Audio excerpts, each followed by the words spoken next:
Barşаңызға қайырлы күн. Бүгін мен сіздерменен өзім үйде жасайтын, күнара жасайтын, дәруменге толы салаттың рецебімен бөлісетін боламын. Жерде бір капуста алдым. Шағын.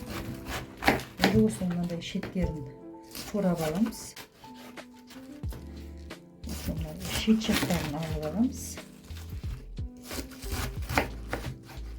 Мынандай ортасында өзегін турамаймыз. Енді осыларды жақсылап майдалап турап аламыз.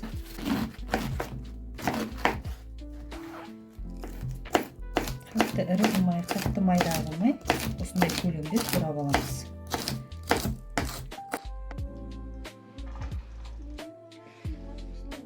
Турап алдық. Қырыққабатымызды турап дайындап алдық. Енді осыған бір шай қасық тұз салып қоямыз.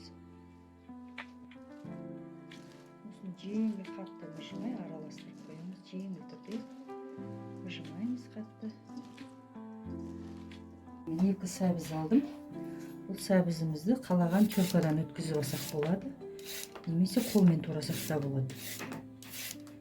Сәбізімізді майдалап турап алдық. Енді осыған бір қасық қант саламыз. Кориандр саламыз.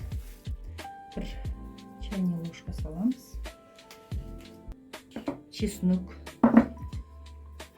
турап аламыз. Майдалап.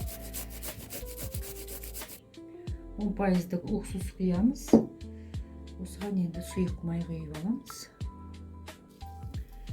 Енді осылай қатты мыжымай жеңіл араластырамыз. Өте керемет дәруменге бай салаттардың бірі. Қуырмаш тамақ жасағанда дайын тұрады. Шетінен салып жей бересіздер. Өте керемет салат. Нағыз күздің уақытысында қазір қырыққабаттың пісіп атқан кезі. Жеңіл араластырып алдық. Енді осыны салқын жерге 2 сағатқа қойып қоямыз. Бетін жауып.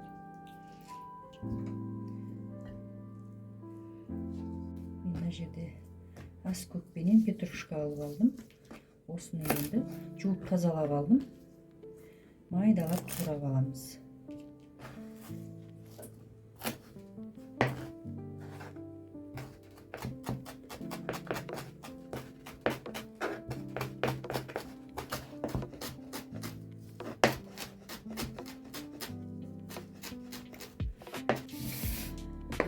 Аскөктерімізді майдалап турап алдық. Мына жерде 2 қияр алдым мен.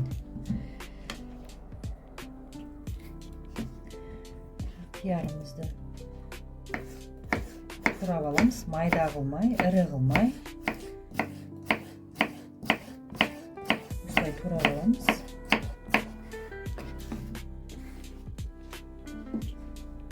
Енді кішкене қара бұрыш істеуге жіберем. Қалауларыңызша қоса бересіздер. Енді осыны жақсылап араластырып аламыз. Міне салатымыз да дайын болды. Кез келген уақытта салып жіберсеңіздер болады.